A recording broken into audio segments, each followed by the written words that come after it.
वही मैंने बोला कि ये लोग पिछले 5 सालों से मुझे गालियां दे रहे हैं, और मैं बता देना चाहती हूँ कि मैं नहीं सुधरने वाली हूँ। वो कहते हैं कि तू सुधरी नहीं अब तक तू बनी हुई है। तब मैंने कहा कि हाँ, मैं नहीं सुधरने वाली हूँ, मैं नहीं डरने वाली हूँ। अभी तो और गालियां लिखो तुम लोग। नहीं, लेकिन राहुल गांधी का वो जवाब एक्सपेक्ट किया था उस पर? नहीं नहीं नहीं, ये अनएक्सपेक्टेड था, ये मुझे नहीं पता था कि वो ऐसा बोलेंगे। कल राहुल गांधी के छात्रों की गूंज का कार्यक्रम पुणे में हुआ और पुणे से एक तस्वीर बेहद वायरल हुई नेहा सिंह राठौर की। नेहा सिंह राठौर आज हमारे साथ यहाँ पर मौजूद हैं पुणे में। हमने सोचा कि पुणे से जो आपने कहा वो सब वायरल हो गया। वैसे तो आप वायरल रहती हैं, चर्चा में रहती ही हैं, लेकिन आपकी वो लाइन बड़ी वायरल हो गई कि मुझे 5 साल से गाली दे रहे हैं लेकिन मैं नहीं सुधरने वाली, और राहुल गांधी भी फिर वही कह रहे थे। नहीं, ये एकदम सच बात है। भारतीय जनता पार्टी का जो आईटी सेल है, उसको लगता है कि गाली देने से सुधर जाते हैं लोग। आप समझ रहे हैं? गाली किस बात पे कि मैं प्रधानमंत्री जी से सवाल पूछ ले रही हूँ, गृह मंत्री जी से सवाल पूछ ले रही हूँ, शिक्षा मंत्री जी से सवाल पूछ ले रही हूँ कि भैया ये पेपर कैसे लीक हो गया, रोजगार कहाँ है। आप समझ रहे हैं? और भी बहुत सारे इस देश में मुद्दे हैं। वोट चोरी हो गया, राम मंदिर में चढ़ावा चोरी हो गया, और भी बहुत लंबी फहरिस्त है। तो वो बदले में मुझे गालियां देते हैं। और सचमुच पिछले 5 सालों से, जब से मैं सोशल मीडिया पर एक्टिव हूँ, मुझे गंदी से गंदी, भद्दी से भद्दी गालियां देते हैं, और बहुत क्रिएटिव तरीके से ऑडियोज वीडियोस बनाते हैं। अब तो एआई का ज़माना है, deep fake videos, deep fake photo वगैरह जो बनाते हैं, और कहते हैं, अब उनको लगता है कि लड़की है, डर जाएगी, हतोत्साहित हो जाएगी। अब अपनी आप तस्वीर कभी देख लीजिए, मैं अपना कमेंट बॉक्स खोलती हूँ तो मुझे लगता है उतनी सफाई से उसको एडिट किया है कि कई दफ़ा लगता है कि ये कब की फ़ोटो है। आप समझ पा रहे हैं? तो उन्हें लगता है कितना करके डरा देंगे। तो वही मैंने बोला कि ये लोग पिछले 5 सालों से मुझे गालियां दे रहे हैं, और मैं बता देना चाहती हूँ कि मैं नहीं सुधरने वाली हूँ। वो कहते हैं कि तू सुधरी नहीं अब तक तू बनी हुई है। तब मैंने कहा कि हाँ, मैं नहीं सुधरने वाली हूँ, मैं नहीं डरने वाली हूँ। अभी तो और गालियां लिखो तुम लोग। नहीं, लेकिन राहुल गांधी का वो जवाब एक्सपेक्ट किया था उस पर? नहीं नहीं नहीं, ये अनएक्सपेक्टेड था, ये मुझे नहीं पता था कि वो ऐसा बोलेंगे। पर लेकिन जो वो बार बार कहते हैं, और कल भी उन्होंने कहा कि उन पर भी बहुत टैगिंग, कुछ टैग्स चिपकाने की कोशिश हुई सालों भर से, उस सब पर आपका क्या? नहीं, ये एकदम सच बात है।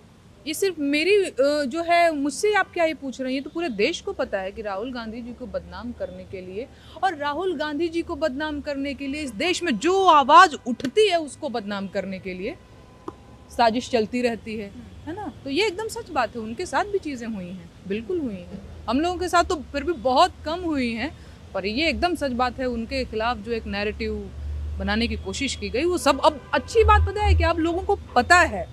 पहले लोग यकीन कर लेते थे। मैं ये बात कहने वाली थी, लेकिन समय कम था तो मैं नहीं कह पाई। मैं एक बात और कहने वाली थी कि आपको पता है, हमारी जनरेशन के लोगों को समझाना थोड़ा आसान है, क्योंकि ना आप भी एआई का मतलब समझते हैं, हम भी समझते हैं, भैया भी समझते हैं। गांव देहात में वो महिलाएं जो सोशल मीडिया पर बहुत एक्टिव नहीं हैं, या वो डिजिटल दुनिया को बहुत नहीं जानती हैं, वो एआई को नहीं समझती हैं बहुत। उनको लगता है कि ये जो फोटो, ये जो तस्वीर, ये जो वीडियो दिख रहा है सामने, वही सच है। और आपको पता है, उनको समझा पाना बड़ा कठिन है, और वो एक बहुत बड़ा डैमेज है।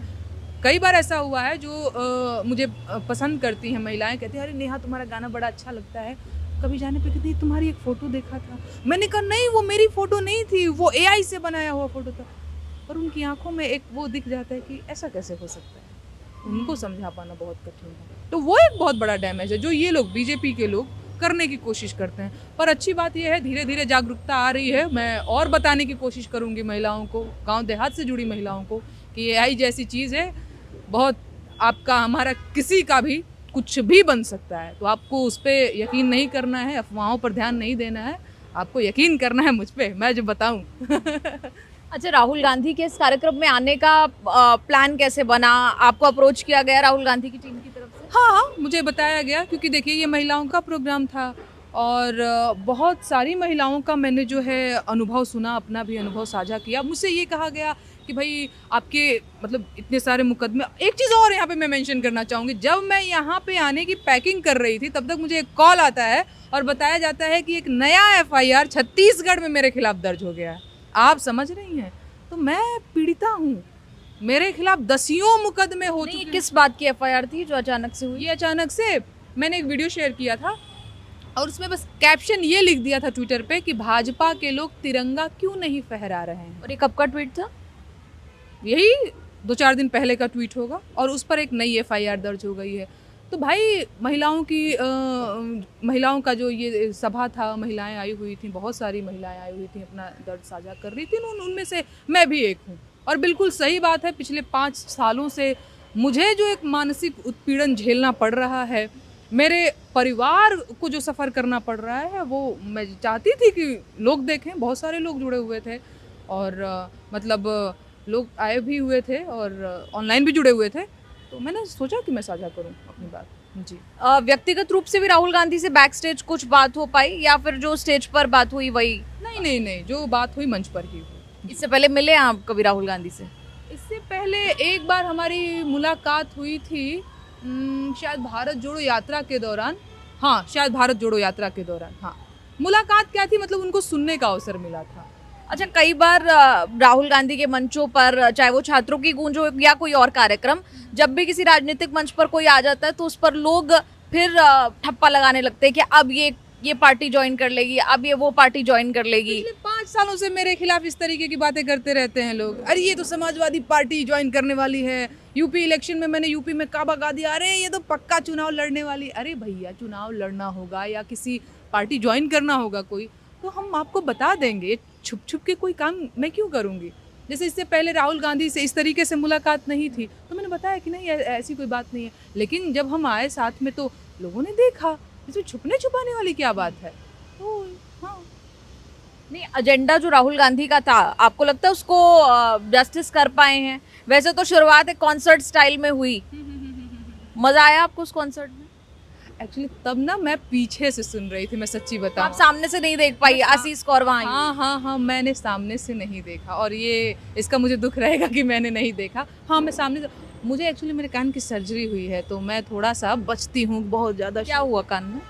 टिम्पैनोप्लास्टी की सर्जरी हुई है, कान के पर्दे में कुछ समस्या थी। 2 साल पहले हुआ था, लेकिन अभी भी बहुत शोरगुल से दिक्कत होती है, तो मैं थोड़ा सा बचती हूँ। हाँ, तो मैंने नहीं सुना वो। जी।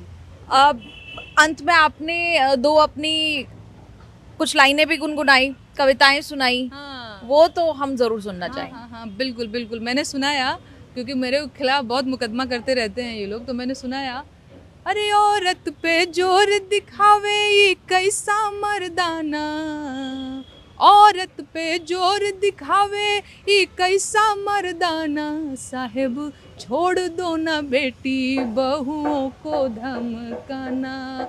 अरे बात बात पे ये एफआईआर करवाना, साहेब छोड़ दो ना बेटी बहुओं को धमकाना। एक लाइन, अरे हम हैं आम जनता न हमको आजमाना, हम जानते हैं कुर्सी पे बैठाना उतरवाना, साहेब छोड़ दो ना बेटी बहुओं को धमकाना। चलिए, एक और भी गाई थी। हाँ, एक और गाया था। तो आपको याद है? अच्छा, थैंक यू। और तुम सा कोई झूठा और बेईमान नहीं है, किसी एक की बपौती हिंदुस्तान नहीं है।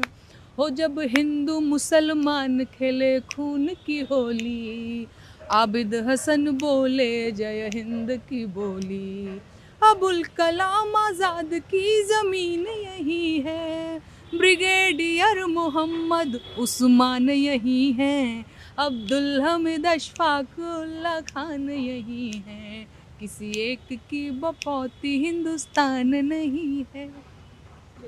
आपका तरीका अपने आप को एक्सप्रेस करने का सबसे बेस्ट यही है। बहुत बहुत शुक्रिया शुक्रिया हमसे बात करने के लिए। तो हमारे साथ थी नेहा सिंह राठौर, जो कल राहुल गांधी के छात्रों की गूंज कार्यक्रम में मौजूद थी और वहाँ से उन्होंने गीत गाए और अपनी बात जो है अपने तरीके से सामने रखी।